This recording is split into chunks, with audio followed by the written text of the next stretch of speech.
Pour la 12e journée du championnat, le FC Barcelone se déplace à Valence pour affronter le 9e du championnat. Le Barça doit profiter de ce déplacement pour battre le club tché et faire oublier la sortie de la Ligue des Champions. On en parle tout de suite.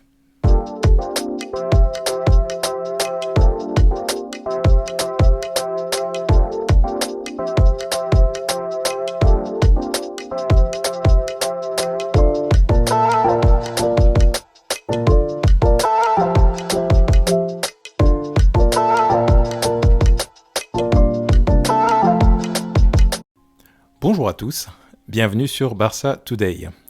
Aujourd'hui, nous allons faire l'avant-match de Valence FC Barcelone pour la 12e journée du championnat. Et donc effectivement, le club catalan se déplace à Mestalla ce samedi à 21h et devra donc effectuer plus qu'une belle prestation, certainement remporter la victoire et avec la manière pour se réconcilier avec son public qui lui en veut très certainement pour sa sortie de la Ligue des Champions en phase de poule. Donc match qui arrive pour certains prématurément parce que les plaies sont encore béantes et les esprits sont encore au Camp Nou suite à la défaite contre le Bayern de Munich. Et donc le reversement prématuré en Europa League pour la seconde année consécutive. Mais comme je le disais dans ma précédente vidéo, on ne va pas s'attarder plus longtemps là-dessus. Le Barça est au point où il en est pour une équipe en reconstruction. Je sais que ce n'est pas toujours l'avis de tout le monde, mais une reconstruction, par définition, ça dure le temps de reconstruire. C'est le principe. Pour l'heure, le Barça est tout de même bien placé en Liga, puisque le Barça est second, derrière le Real Madrid, à peine 3 points. Donc ce n'est pas encore une distance qui soit irréconciliable. Hein. On peut la surmonter. Ne serait-ce que parce qu'il y a une confrontation directe, donc un second classico dans l'année, donc tout est encore réalisable. Et Valence est 9e du championnat espagnol, et on va voir pourquoi juste après.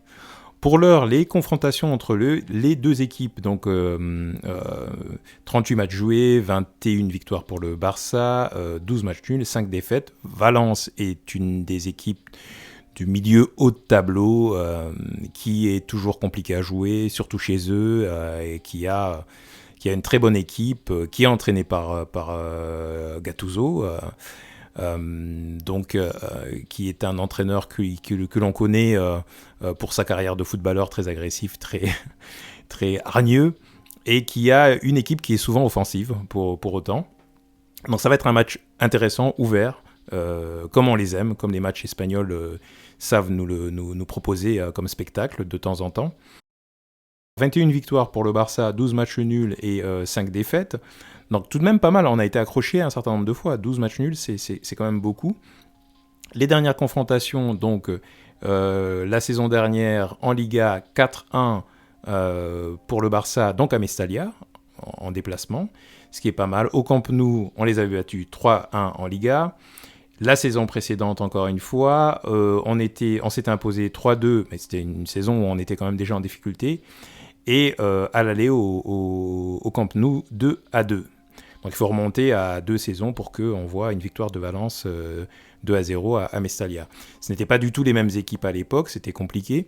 Et je pense que l'équipe de Valence convient bien au Barça parce que c'est une équipe joueuse qui se projette énormément en avant, qui a de très bons joueurs en règle générale, mais qui jouent de façon tellement ouverte que généralement elles finissent par être punies par ce Barça qui est létal quand les soirées sont bonnes et que les joueurs sont inspirés. Concernant les tendances des deux équipes, la tendance du Barça, on la connaît, indépendamment de la situation en Ligue des Champions, où il y a eu des défaites successives, il faut bien le dire, enfin un nul contre l'Inter de Milan et puis une défaite contre le Bayern. En Liga, ça se passe plutôt bien, et donc le Barça a assez régulièrement mis des scores importants à l'ensemble de ses adversaires, que ce soit Villarreal, que ce soit l'Athletic Bilbao. Donc le Barça est plutôt dans une très bonne dynamique en Liga, puisqu'il n'y a que des victoires et une défaite et un nul contre le Real Madrid et un nul en début de saison contre le Rayo Vallecano. Donc la dynamique en Liga du Barça est plutôt bonne. En revanche, celle Celle de Valence est plus compliquée, puisque Valence vient de perdre contre Majorque, auparavant nul contre Séville, nul contre Elche, et nul contre l'Espagnol encore auparavant. Et les mauvais résultats, notamment là, la défaite contre Majorque, c'était à domicile aussi. Donc Valence n'arrive pas dans une très bonne dynamique, mais voilà, les équipes ont tendance aussi à se transcender quand elles jouent un gros, comme le Real ou comme le Barça, et donc il faut être méfiant malgré tout. Mais les tendances sont clairement divergentes entre les deux équipes. Alors, regardons un petit peu la compo que j'imagine que Xavi va nous proposer. Donc dans les buts, Ter Stegen toujours. Il faudra qu'on en revienne à cette histoire de Ter Stegen. Bon, il est toujours très bon en Liga, hein, vu que je crois que c'est lui qui a le plus de clean sheet. Et on voit bien qu'il est arrivé à un très haut niveau. Il est revenu à un très haut niveau. Donc on va pas parler de la Ligue des Champions, mais bon, peut-être que il faudrait le faire tourner un petit peu en Liga pour qu'il retrouve son efficacité aussi dans les coupes, parce qu'il y aura la Ligue Europa, il y a la Coupe du Roi, etc. Et il est peut-être moins serein dans ces compétitions-là. Donc je ne sais pas, il y a quelque chose à faire, mais je trouve qu'il y a deux Ter Stegen comme il y a deux Barça finalement, hein, entre la Liga et la Ligue des Champions et peut-être les coupes. Donc pour la défense, je conserverai Baldé en latéral gauche, il n'y a pas de raison. On pourrait tenter de faire tourner et de mettre Jordi Alba, mais il est jeune, Baldé. Donc non, il n'y a aucune raison. Il n'est pas en sélection A de l'équipe d'Espagne, donc pour la Coupe du Monde, ce n'est pas vraiment un problème. Non, pour moi, il faut le conserver à ce poste-là. La défense centrale, Marcos Alonso, Jules Koundé me va bien. Je les ai trouvés plutôt bons, plutôt complémentaires. J'ai trouvé qu'ils n'étaient pas trop mauvais. Est-ce que c'est mettre un coup à la confiance d'Eric Garcia de ne pas le mettre ?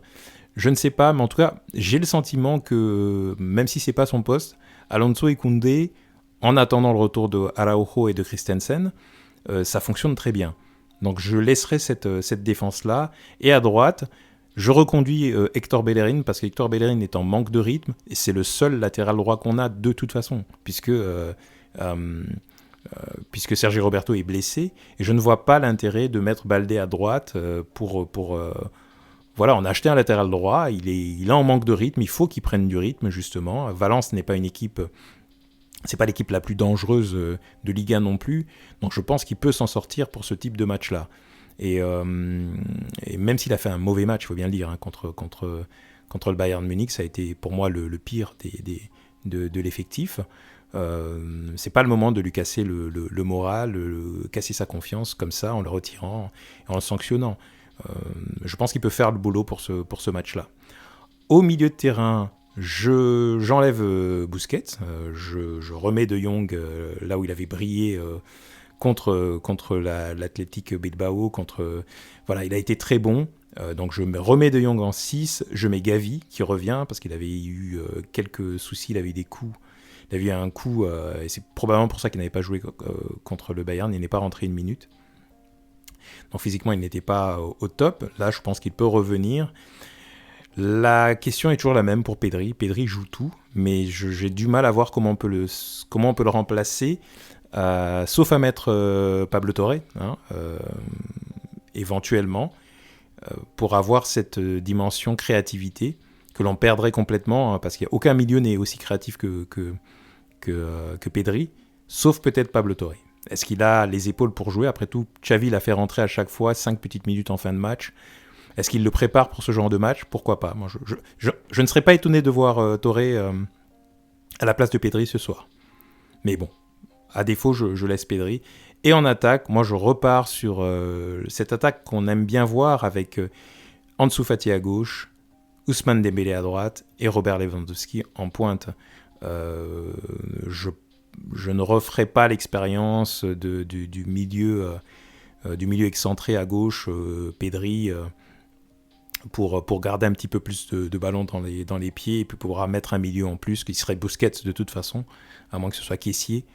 Moi, je ne referai pas cette expérience-là. Je pense qu'il faut repartir de l'avant, il faut gagner ce match avec la manière, il faut marquer vite. Et je pense que mettre Ansu Fati, Lewandowski et Dembélé, c'est la promesse d'avoir beaucoup plus de danger devant le but et de marquer très vite. Il va y avoir des espaces. Valence est une équipe qui se projette beaucoup. Ses latéraux se projettent, avec Gaïa par exemple qui se projette beaucoup. Il va y avoir des espaces et des joueurs rapides comme Fati ou Dembélé vont pouvoir, je pense, très vite avoir des opportunités. Donc voici le 11 que je pense que Xavi va aligner ce soir. Comme d'habitude, il nous fera peut-être une surprise. Comme je lui disais, on verra peut-être Pablo Torre. L'objectif de ce match, c'est bien sûr de rester vivant en Liga, de s'accrocher. Tôt ou tard, de toute façon, le Real fera un faux pas. Il y aura une opportunité de repasser en tête de Liga. D'autant plus que la différence de but est toujours à l'avantage du Barça. Le Barça en Liga marque beaucoup de buts et encaisse peu. Donc on repassera premier sans aucune difficulté. Le Real ne peut pas continuer à gagner tous ces matchs comme ça. On voit bien qu'à chaque fois c'est un peu ric-rac. Donc il faut rester vivant en Liga, c'est le plus important. Oubliez complètement cette histoire de Ligue des Champions. Ce n'était pas la bonne année de toute façon et il n'y a pas de raison que entre guillemets rester sur des souvenirs désagréables. Ça risque d'empiéter sur la saison qui n'a pas démarré depuis si longtemps que ça. Et je reste sur ma philosophie habituelle, je vous l'ai déjà dit un certain nombre de fois. Le Barça ne sera en mesure de gagner une Ligue des Champions qu'au moment où il dominera son championnat local. Le Barça doit être dominant en Liga, gagner la Liga avec autorité pour pouvoir montrer que c'est un club qui est prêt à affronter la Ligue des Champions. L'inverse ne s'est de mémoire jamais produit. Vous me contredirez peut-être, vous me direz dans les commentaires, je ne crois pas me souvenir d'une année où le Barça gagne la Ligue des Champions sans avoir gagné la Liga. C'est arrivé pour le Real, il n'y a aucun souci là-dessus. Ce sont des équipes de coupe, ce sont des équipes sur un match, elles sont capables de se transcender. Le Barça n'est pas du tout, c'est pas le même ADN. Le Barça c'est une force tranquille qui ronronne, qui fait tourner le ballon, qui fait le pressing haut, qui vous plante des pions les uns après les autres, mais toujours avec cette maîtrise. Et ils ont besoin d'être à 100% de leur potentiel pour briller sur la scène européenne. C'est pas une équipe qui gagne par hasard, en fait. Elle gagne quand elle est vraiment plus forte que l'adversaire. Donc c'est tout. Donc il faut prendre le temps de faire cela.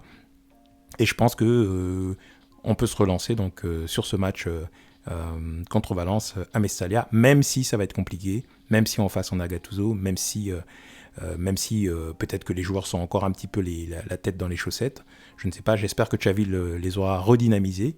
En tous les cas, ça va être un match intéressant à voir et très ouvert avec, à mon avis, beaucoup de buts. N'hésitez pas à dire ce que vous pensez dans les commentaires. J'ai beaucoup de plus en plus de commentaires parmi vous. Vous me faites des remarques sur effectivement l'état d'esprit de l'équipe. Il y en a qui encouragent encore l'équipe, il y en a qui considèrent qu'il y a énormément de fautes professionnelles. Mais l'ensemble d'entre vous semble toujours vouloir continuer à supporter ce club dans les hauts et dans les bas, comme je l'ai dit auparavant. Et quand le Barça fait une très belle prestation, en règle générale, c'est quand même un week-end réussi pour tout le monde. Donc, Valence-Barça, demain à 21h, Visca-Barça, et je vous dis à bientôt sur Barça Today.